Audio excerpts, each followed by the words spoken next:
E agora você acompanha pela Rádio Rio de Janeiro o programa Estudo das Obras de André Luiz. Vamos refletir sobre o livro Nosso Lar. Produção e apresentação, Tereza Cristina e Marco Antônio.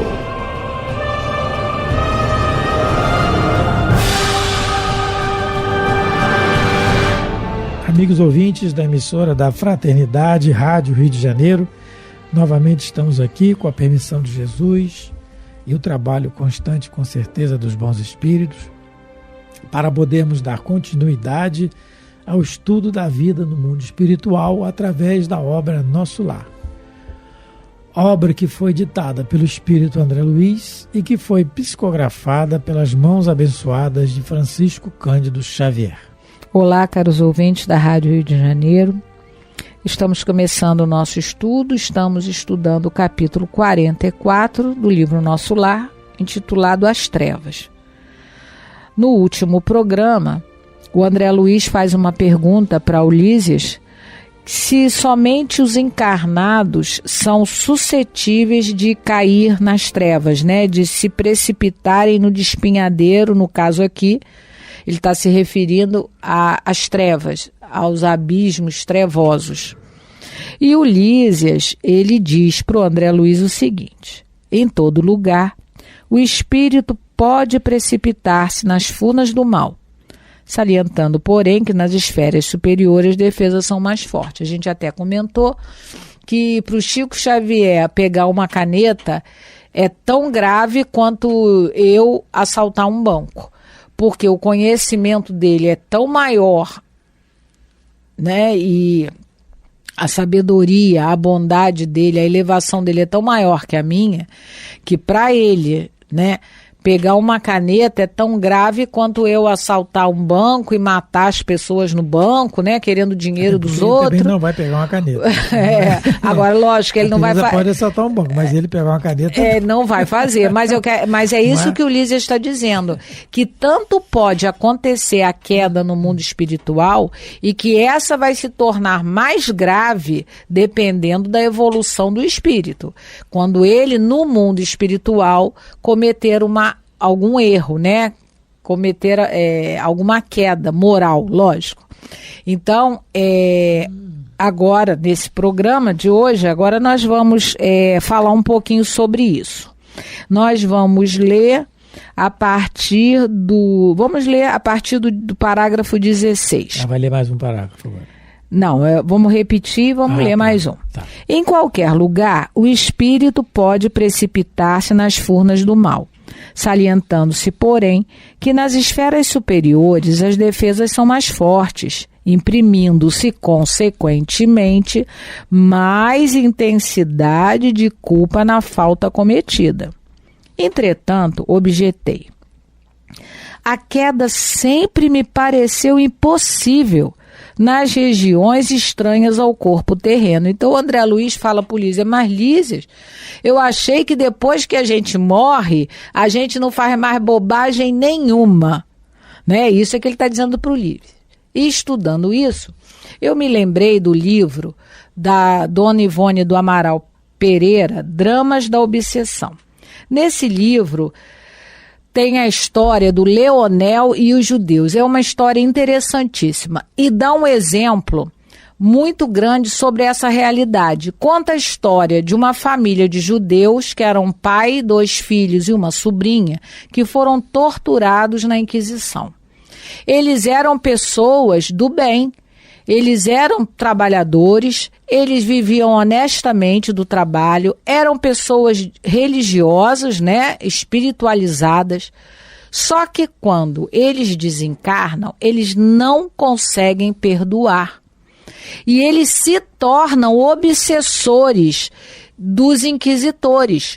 E eles conheciam a Deus, e eles conheciam, né, a lei de Deus, que fala, no mesmo Velho Testamento, fala: amar a Deus sobre todas as coisas e ao próximo. Está lá, Jesus repetiu isso, o que ele mesmo havia dito lá no Velho Testamento, lógico. Ele era o guia de Moisés. e de todos os profetas do Velho Testamento. Então, eles eram para perdoar, era para amar, até, não é? Amar o próximo e não ter tanto ódio. E eles se tornam obsessores. E eles levam a família dos inquisitores que estavam encarnados aqui no Brasil, levam ao suicídio. E aí, depois de muita conversa, depois de muito atendimento espiritual, eles são levados à presença dessa sobrinha que foi martirizada, mas ela perdoou, ela conseguiu entender o motivo. Eles nem se abriram para isso. E aí, é uma coisa muito interessante o que ela diz para ele. Dom João III, outrora cruel e desumano, encontra-se agora em franco ressurgir para a redenção do seu espírito, por meio de operosidades generosas e heróicas a respeito de povos e falanges sociais, pois à frente da lei suprema, aquele que muito errou, muito deve construir de aproveitável e excelente, para expungir com o inverso do que praticou outrora. E ele, porque o rei Dom João III, ele permitiu a Inquisição em Portugal. E ela está dizendo para eles o quê? Olha, ele que era ruim, está melhor que vocês agora. Ele já espiou, ele está se recuperando, ele está ajudando todo mundo. E ela diz assim, e ele o tem feito através das reencarnações, pelas vias da abnegação e do sacrifício, inspirado de um arrependimento construtivo, não é? E aí ela fala, e durante todo esse tempo, quando o tirano, arrependido do mal praticado, tratava de se erguer para novos ciclos de progresso, vós, olha só, vós que éreis honestos e bons, olha que tristeza, mas não possuíeis a boa vontade para perdoar e esquecer as ofensas recebidas, permaneceste estacionários no ódio, cristalizados na prática da vingança, e tanto odiastes e tanto feristes, revidando ofensas, que auxiliastes o progresso e a emenda dos vossos próprios inimigos, os quais hoje já se encontram em melhores condições morais perante a lei suprema do que vós. Pois o certo é que eles não mais odeiam a quem quer que seja, e que um grande e sincero arrependimento do passado mal os predispõe a um futuro honroso e reparador. É tempo, pois, de perdoar, é tempo de amar a Deus nas pessoas dos vossos irmãos de humanidade, e não apenas em compatriotas e correligionários da mesma fé religiosa. Então, é o exemplo de que o espírito pode sim cair no mundo espiritual. O que o Lísia está dizendo, em qualquer lugar, o espírito pode se precipitar na furna do mal. Eles eram bons e honestos, o rei era mau, os inimigos inquisitores já não odiavam mais ninguém. E eles, que eram bons e honestos, não estavam com boa vontade em perdoar. Diz que o próprio rei já tinha... O rei já estava ótimo, perto deles. Agora, então, isso é um ensinamento para nós também. Muito. A gente lê o livro Libertação e fica, o Gregório, ele é trevoso, ele criou lá a cidade estranha. De repente, as atitudes dele vão fazer com que ele, salte para colônias acima de nosso lar, e a gente nem nosso lar vai ter vontade de entrar, vai ter oportunidade. A gente fala sempre de Paulo, que é o grande exemplo. A obra Paulo Estevo é necessária ser lida, relida, estudada, que é o best-seller da obra de Chico, na minha opinião, né? E na de muitos outros também aí. E então, tem que ser, porque é o exemplo claro daquilo que a gente fala. O que a Teresa está falando, Saulo fez um salseiro em Jerusalém para perseguir os cristãos, acabou com famílias, acabou com vidas de várias famílias, gerações de comerciantes que não tinham mais nada por causa dele. Ele iniciou uma perseguição sem tamanho. A gente sabe muito bem que você, quando inicia uma perseguição sem controle, sem um programa pré-estabelecido, você incita perseguições particulares que você não vai tomar conhecimento. Hoje, com a internet, imagina naquela época. sem nada. Então, por causa dele, famílias foram destruídas, várias, Jerusalém toda. E ele mandou torturar a gente, está lá no livro, furando unha, não sei mais o que, para dizer onde é que estava fulano, ciclano. Entendeu? Se tornou um assassino. Não mata, ele com a mão não matou, mas mandou fazer. Então, dá no mesmo. Porque se você torturar alguém, pode levar até a morte. No fundo, você está matando. Então, mas é o vaso escolhido. Ele se resolveu. Ao contrário do que a Teresa falou, do que o livro está falando, nós estamos explicando, ele foi para o outro lado. Do mal ele foi para o bem, mas decidiu. Não pode. Agora, tem um exemplo muito legal que veio. Eu estava procurando, eu falei, meu Deus, veio agora na minha cabeça, eu trouxe aqui. Dessa questão que ele fala aqui, olha, em qualquer lugar o espírito pode precipitar-se nas furnas do mal. Mas vamos continuar mais um pouco então, né, Teresa? Vamos. Então vamos, depois eu dou esse exemplo aqui. Entretanto, objetei, a queda sempre me pareceu impossível nas regiões estranhas ao corpo terreno.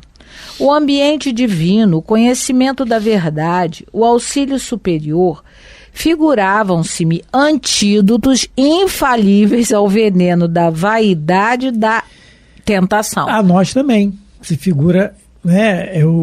Que a gente acha que morreu, descansou e virou anjo. E outra coisa, quando a pessoa, como a Teresa colocou o exemplo do livro Dramas da Obsessão, né? Dramas da Obsessão. Da Dona Ivone e do Amaral Pereira, que aliás é uma autora que deve ser lida também, uma mediunidade ímpar também, né? Sim.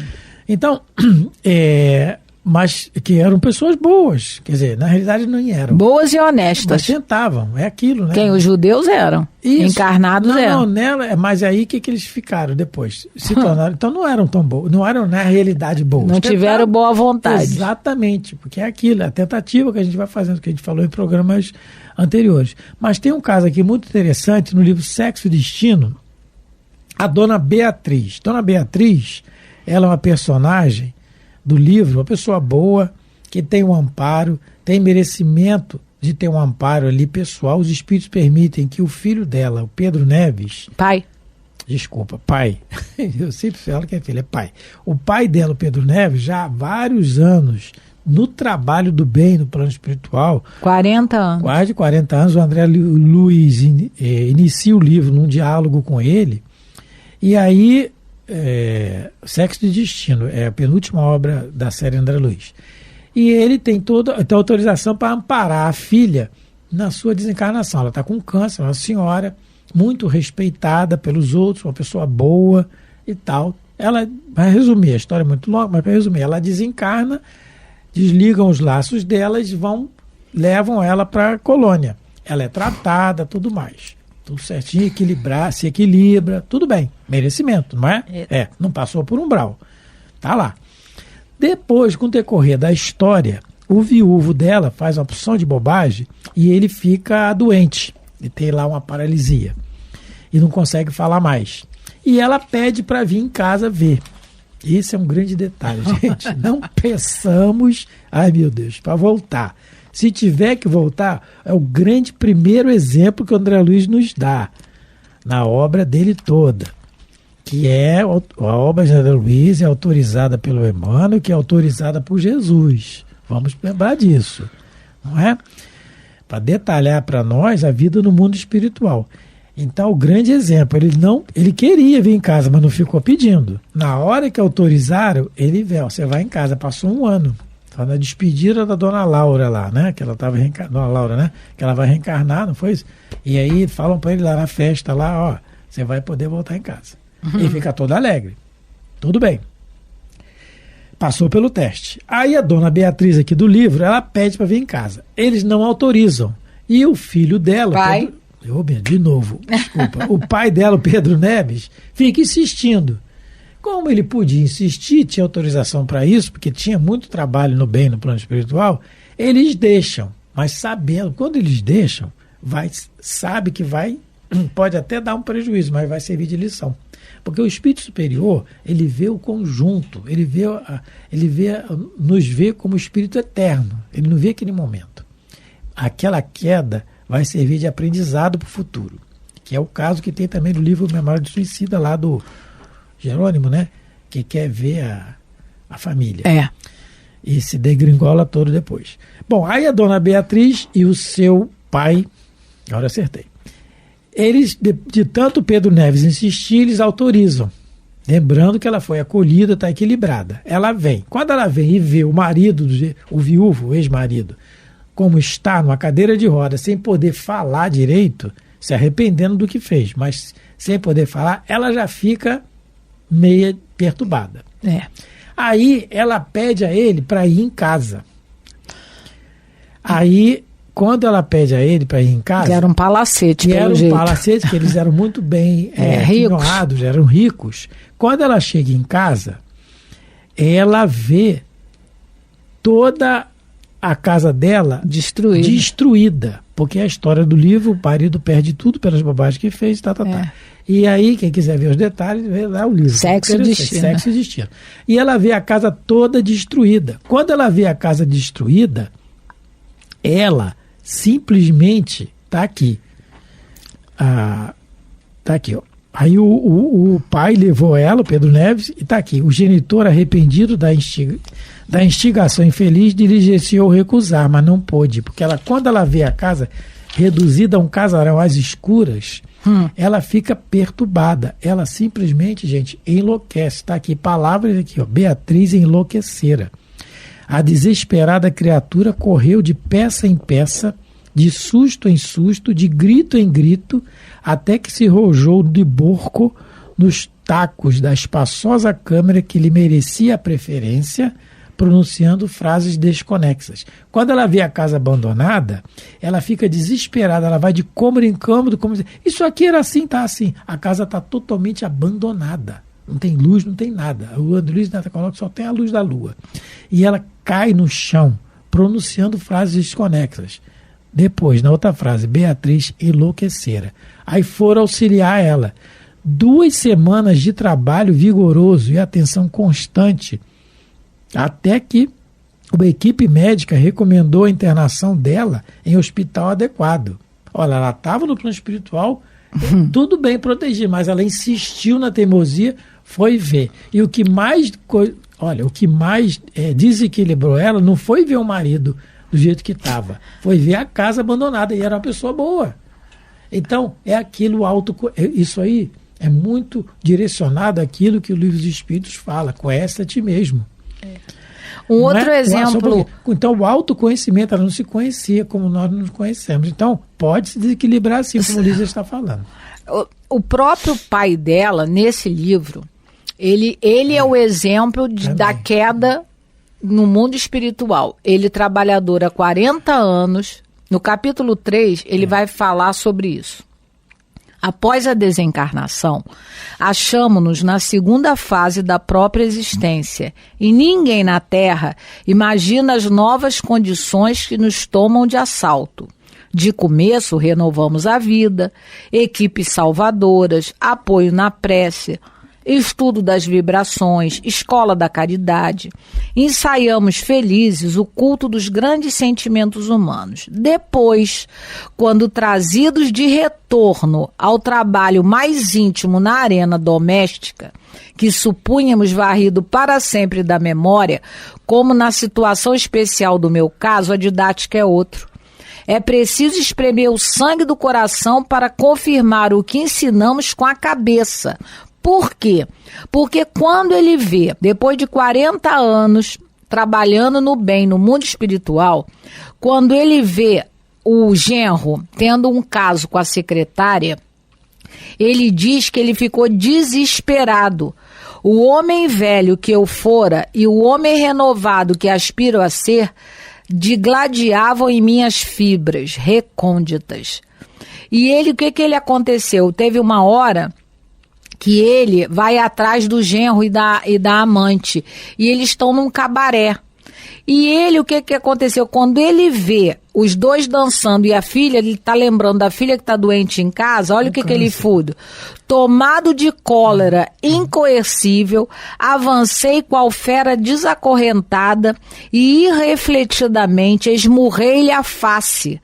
Ele deixou-se cair nos ombros da companheira, acusando indisposição, como se estivesse o impacto de uma lipotimia. Dispunha-me em seguida a torcer-lhe o corpo em meus braços. Entretanto, não consegui, porque uma senhora desencarnada veio em meu auxílio. Então, o Pedro Neves, o pai da Beatriz, ele é um exemplo de que a gente pode cair sim feio no mundo espiritual. Porque a desencarnação, ela não faz milagre nenhum. Ao que parece, o Pedro Neves, ele teve o trabalho no mundo espiritual, mas não aquele trabalho meditado.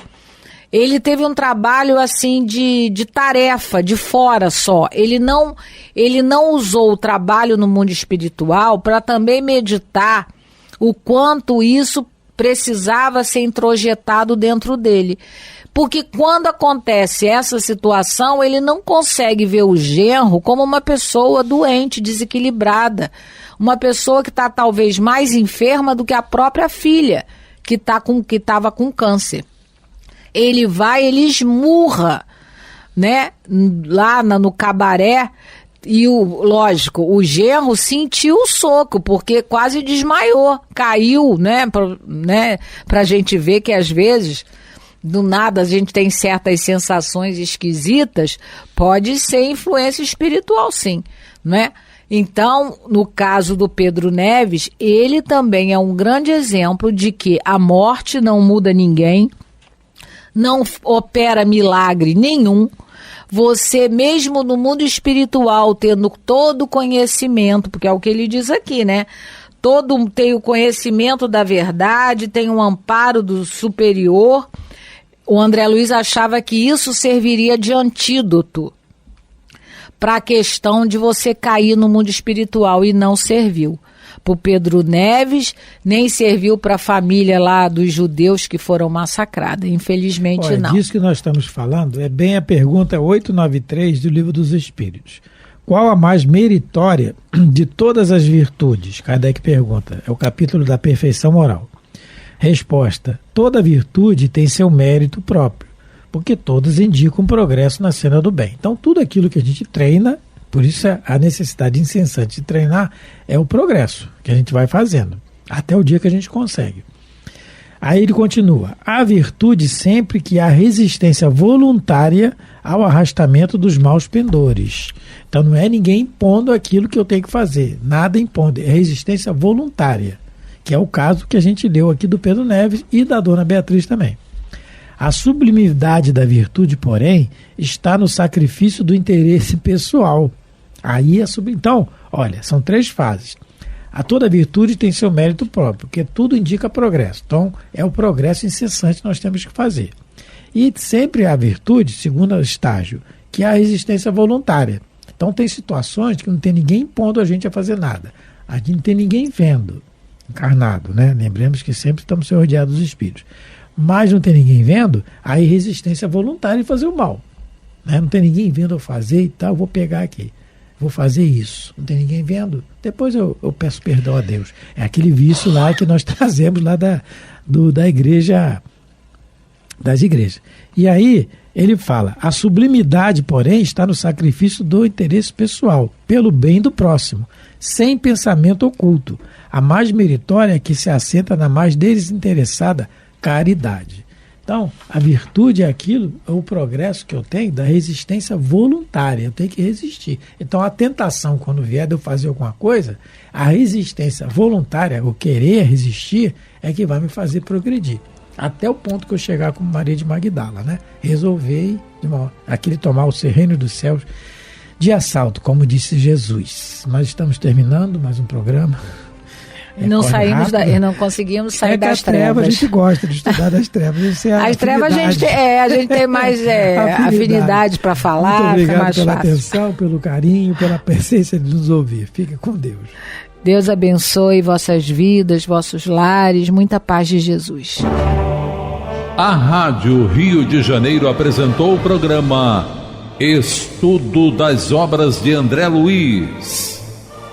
Produção e apresentação: Tereza Cristina e Marco Antônio.